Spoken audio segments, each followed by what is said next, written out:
جنون novel episode 8۔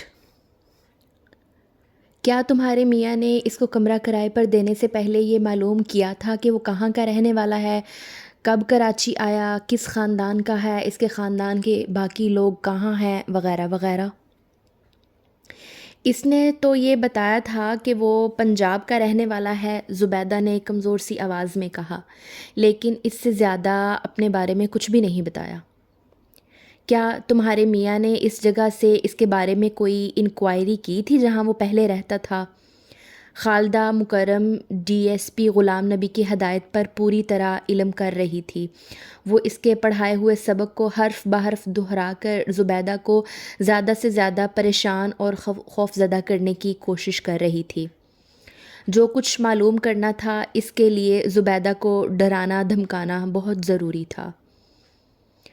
وہ لوگ ڈرگ کالونی میں کہیں رہتا تھا، زبیدہ نے کمزور سی آواز میں کہا۔ حقیقت یہ تھی کہ اس کے میاں نے فرید سے نہ تو اس کے بارے میں کوئی تفصیلات پوچھی تھیں اور نہ ہی کبھی ڈرگ کالونی جا کر اس کے بتائے ہوئے پتے پر اس کے بارے میں کوئی تفتیش کی تھی۔ Drug colony? خالدہ مکرم نے منہ بنا کر کہا۔ ڈرگ کالونی میں کہاں؟ ارے بھئی، ڈرگ کالونی تو خود ایک بڑا سا شہر ہے۔ کیا کسی شخص کے بارے میں جاننے کے لیے صرف اتنا ہی کافی ہے کہ وہ ڈرگ کالونی میں رہتا ہے؟ زبیدہ کو پسینے آ رہے تھے۔ اسے ایسا لگ رہا تھا جیسے اس نے اور اس کے میاں نے فرید کو اپنے گھر میں رکھ کر کوئی جرم کیا تھا، جس کے باعث فرید کے خوفناک جرم میں ان کے ساتھ شامل سمجھا جا رہا تھا۔ دیکھو زبیدہ، تمہارا شوہر اس وقت مشکل میں ہے، خالدہ مکرم نے اس کو گہری نظروں سے گھورتے ہوئے کہا۔ اس کیس کے باعث اسے بہت نقصان پہنچ سکتا ہے۔ یہ قتل کا معاملہ ہے، ایک آدمی کی جان گئی ہے، یہ کوئی معمولی بات نہیں، بہت سنگین مسئلہ ہے۔ تمہیں اپنے شوہر کو بچانے کی کوشش کرنی چاہیے، تمہیں اس کی مدد کرنی چاہیے۔ میں سب کچھ کرنے کے لیے تیار ہوں انسپکٹر صاحبہ، زبیدہ نے تیزی سے کہا۔ خدا کے لیے مجھے بتائیے میں ان کی مدد کس طرح کر سکتی ہوں۔ دیکھیے، ہم بہت معمولی حیثیت کے لوگ ہیں، غریب ہیں، بس کسی طرح زندگی کی گاڑی کھینچ رہے ہیں، ہم کوئی لمبی چوڑی رقم بھی نہیں لے رہے۔ افواہ، خالدہ نے ایک ہلکی سی مسکراہٹ کے ساتھ اس کی بات کاٹتے ہوئے کہا۔ تم میرا مطلب بالکل غلط سمجھ رہی ہو، تم سے کوئی رشوت نہیں مانگ رہا، ایسا خیال بھی اپنے دل میں مت لانا۔ تو پھر؟ زبیدہ چونک کر بولی۔ پھر انسپکٹر صاحبہ، پھر میں کیا کر سکتی ہوں؟ یہ بتاؤ کہ فرید نے حیدر علی کو کیوں مارا؟ خالدہ مکرم نے اپنی تیز اور چبھتی ہوئی نظریں زبیدہ کے چہرے پر گاڑی۔ دونوں کے درمیان جھگڑے کی وجہ کیا تھی؟ جھگڑا کیسا انسپکٹر صاحبہ؟ زبیدہ نے کہا۔ ان کے درمیان تو کبھی کوئی جھگڑا نہیں ہوا، بلکہ فرید کا تو محلے میں کبھی بھی کسی سے کوئی جھگڑا نہیں ہوا۔ چلو مان لیا، خالدہ مکرم نے کہا۔ تو پھر اس نے حیدر علی کو کیوں قتل کیا؟ اور پورے محلے میں سے اس نے حیدر علی کو ہی کیوں قتل کیا؟ اگر اس کی کسی سے دشمنی نہیں تھی تو اس نے خاص طور پر حیدر علی کو ہی کیوں نقصان پہنچایا؟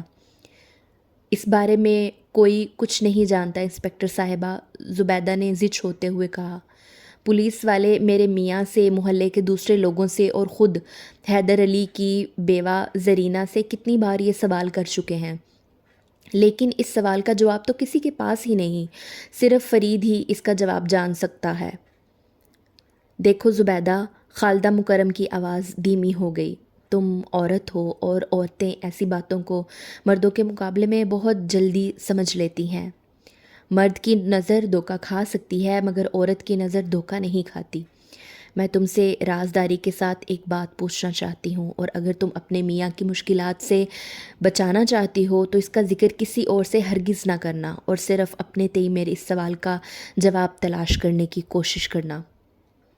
کیا مقتول کی بیوی زرینہ اور فرید کے درمیان کسی قسم کے تعلقات تھے؟ یا کیا فرید نے حیدر علی کو اس لیے قتل کر دیا کہ وہ اپنے راستے سے اس کو ہٹانا چاہتا تھا؟ نہیں انسپکٹر صاحبہ، زبیدہ ایک دم گھبرا گئی۔ ایسی ویسی تو کوئی بات نہیں تھی، فرید تو زرینہ کو پہچانتا بھی نہیں تھا، محلے کی کسی بھی عورت سے اس کی سلام دعا نہیں تھی، وہ تو مردوں سے بھی نہیں ملتا تھا، عورتوں سے بھلا کیا ملتا۔ وہ جہاں تک زرینہ کا تعلق ہے، دیکھو دیکھو، خالدہ مکرم نے ہاتھ اٹھا کر اس کو مزید بولنے سے روکتے ہوئے کہا، کوئی بھی فیصلہ کرنے میں جلد بازی سے کام مت لو۔ ہم خدا نخواستہ کسی پر الزام نہیں لگا رہے، نہ کسی کے کردار پر شک کر رہے ہیں، لیکن جب معاملہ ایک بے گناہ آدمی کے قتل کا ہوتا ہے تو پھر ہر طرح کے امکانات کو پیش نظر رکھنا ہوتا ہے، کسی بھی چیز کو نظر انداز نہیں کیا جا سکتا۔ اب تم کو اس سلسلے میں اصل حقیقت کا پتہ لگانا ہے۔ مگر میں کیسے؟ زبیدہ بری طرح الجھ گئی۔ اس کی سمجھ میں نہیں آ رہا تھا کہ وہ اس سلسلے میں کیا کر سکتی ہے اور اصل حقیقت کا پتہ لگانے کے لیے اس کو کیا کرنا چاہیے، جبکہ اس کے خیال میں اور یقین کے مطابق اصل حقیقت یہی تھی کہ ایسی کوئی بات سرے سے موجود ہی نہیں تھی۔ میں تمہیں بتاتی ہوں، خالدہ مکرم نے کہا، اس کے لیے تمہیں بڑی ہوشیاری اور چالاکی کے ساتھ کام لینا ہوگا، لیکن تمہیں حقیقت معلوم کرنا ہے تاکہ تمہارے میاں کی جان چھوٹے۔ اور اس کے بعد وہ زبیدہ کو سمجھانے لگی کہ اس نے کیا کرنا ہے۔ زبیدہ حیرت سے آنکھیں پھاڑے ان کی بات سن رہی تھی۔ خالدہ نے اپنی بات ختم کرنے کے بعد زبیدہ سے کہا، پولیس کو دھوکہ دینے کی کوشش مت کرنا۔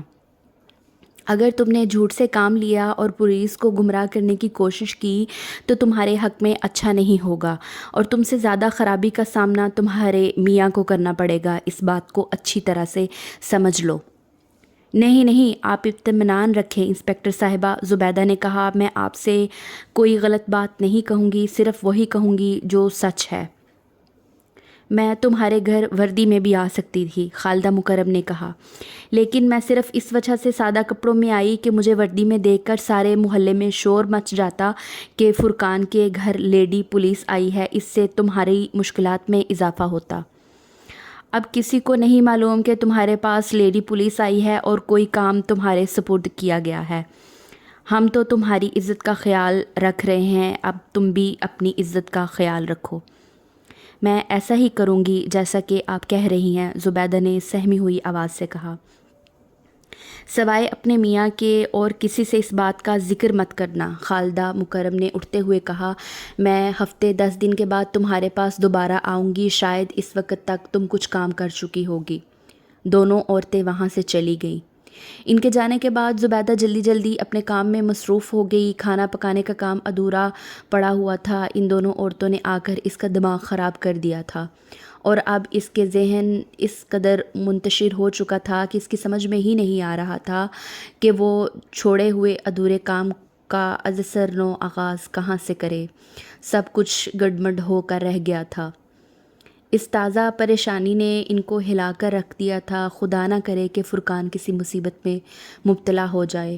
اس کا اور بچوں کا وہ ایک واحد سہارا تھا، اگر خدا نہ خواستہ اس کو کچھ ہو گیا تو اس خیال سے ہی اس پر لرزہ طاری ہو گیا، خدا اس کے میاں کی جان کی خیر رکھے۔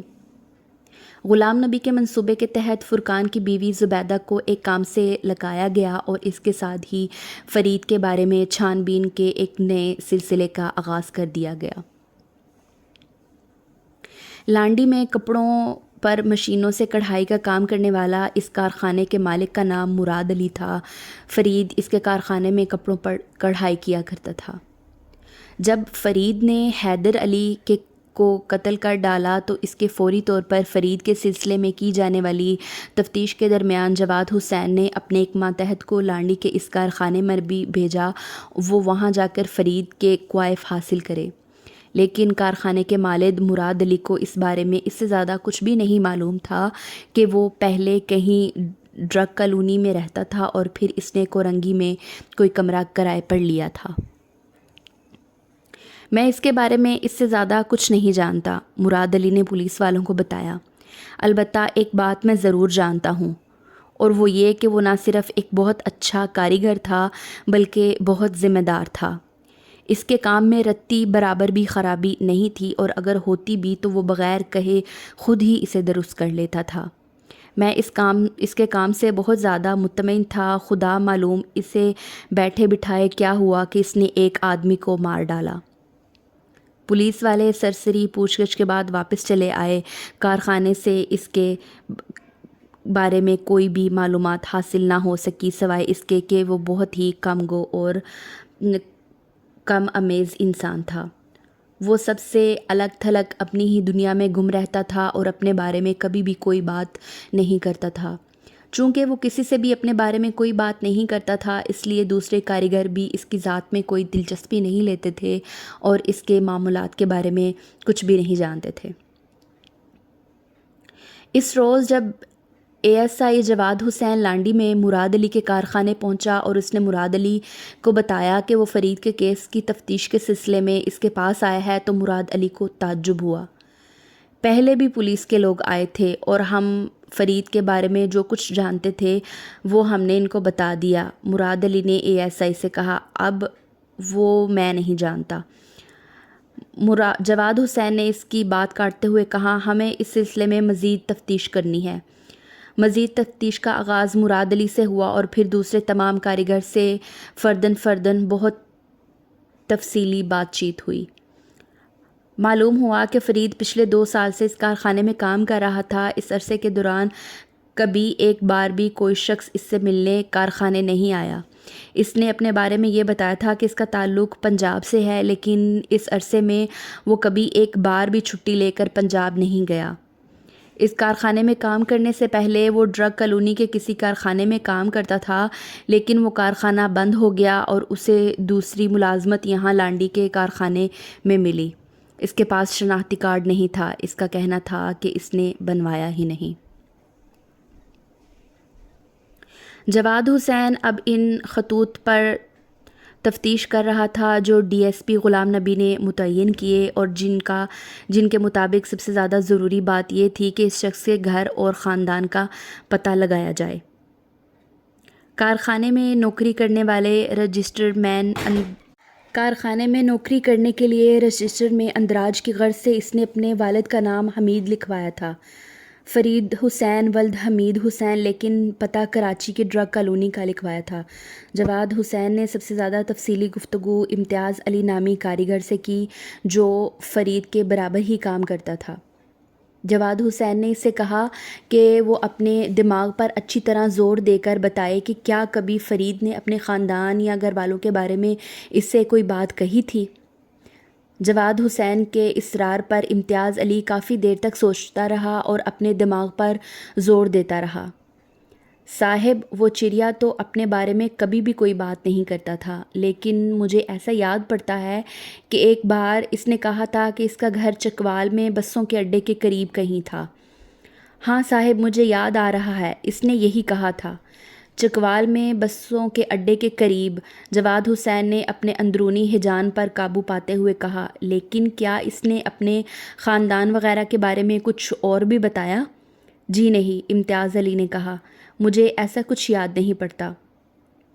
اچھا، کیا اس کی بات سے تم کو اندازہ ہوا کہ اس نے اپنے شہر چکوال سے نکلتے ہوئے کتنا عرصہ گزر گیا ہے؟ جواد حسین نے پوچھا۔ جی نہیں، امتیاز علی نے کہا، 1-2 بار میں نے اس سے پوچھا تھا، لیکن اس کا تو جواب ہی بہت عجیب تھا۔ اس نے کہا، مجھے یاد نہیں۔ اس کی ہر چیز ہی بہت عجیب تھی صاحب۔ تمہیں اس کی باتوں سے کبھی اس بات کا اندازہ ہو سکا کہ وہ کراچی میں کتنے عرصے سے ہے یا اس سے پہلے وہ کہاں تھا؟ جواد حسین نے پوچھا۔ امتیاز علی کچھ دیر تک سوچتا رہا، پھر آہستہ سے بولا، بہت سوچتا ہوں سر، تو بس ایک بات سمجھ میں آتی ہے کہ وہ یہ کہ وہ بہت لمبے عرصے سے اپنے گھر سے دور تھا۔ یہ اس نے تو نہیں بتایا سر، یہ میرا اندازہ ہے، میں اس کے بارے میں ایسا محسوس کرتا ہوں۔ کبھی اس نے تم سے کسی عورت میں اپنی دلچسپی کے بارے میں کچھ بتایا ہو؟ جواد حسین نے پوچھا۔ تم کو یا کسی اور کاریگر کو کسی عورت سے اس کا کوئی معاملہ تھا؟ نہیں سر، امتیاز علی نے کہا، ایسی کوئی بھی بات نہیں تھی۔ وہ اگر چاہتا تو شادی بھی کر سکتا تھا، اچھے خاصے پیسے کماتا تھا، آخر ہم لوگ بھی اتنا ہی کماتے ہیں اور بال بچوں کا پیٹ پالتے ہیں۔ ٹھیک ہے، جواد حسین نے کہا، تم اس کے برابر میں بیٹھ کر کام کرتے تھے اور تمہارا اس کے ساتھ دن بھر کا ساتھ تھا۔ تم اس سے اور بھی باتیں کرتے ہوگے، اپنے دماغ پر زور دیتے رہنا۔ اگر کوئی بھی بات یاد آئے تو تمہیں ابھی یاد نہ آ رہی ہو تو تم مجھے فون کرنا۔ میں تمہیں اپنا نمبر دے رہا ہوں۔ میں تمہیں تھانے نہیں بلواؤں گا بلکہ خود تمہارے پاس آ جاؤں گا۔ نہیں سر، میں خود آ جاؤں گا، امتیاز علی نے کہا۔ میری سمجھ میں نہیں آتا سر کہ فرید نے ایسا کیوں کیا۔ وہ تو ایسا شخص تھا، شاید اس نے کبھی لال بیگ بھی نہ مارا ہو، پھر اس نے ایک آدمی کو کیسے مار دیا؟ یہی تو اصل سوال ہے امتیاز، جس کا جواب ہم تلاش کرنے کی کوشش کر رہے ہیں، جواد حسین نے کہا۔ اور اس کے لیے تم جیسے لوگوں کی مدد چاہیے جو اس کے زیادہ قریب تھے، لیکن وہ خود کسی کو قریب نہیں کرتا تھا سر، امتیاز علی نے کہا۔ ہم سب لوگوں نے اس کے قریب ہونے کی کوشش کی تھی مگر وہ دور ہی دور رہتا تھا۔ ٹھیک ہے، امتیاز علی نے جواب دیا۔ جواد حسین نے کہا، اگر کوئی بات یاد آ جائے یا کسی اور ذریعے سے کوئی نئی بات معلوم ہو جائے تو ضرور مجھے بتانا۔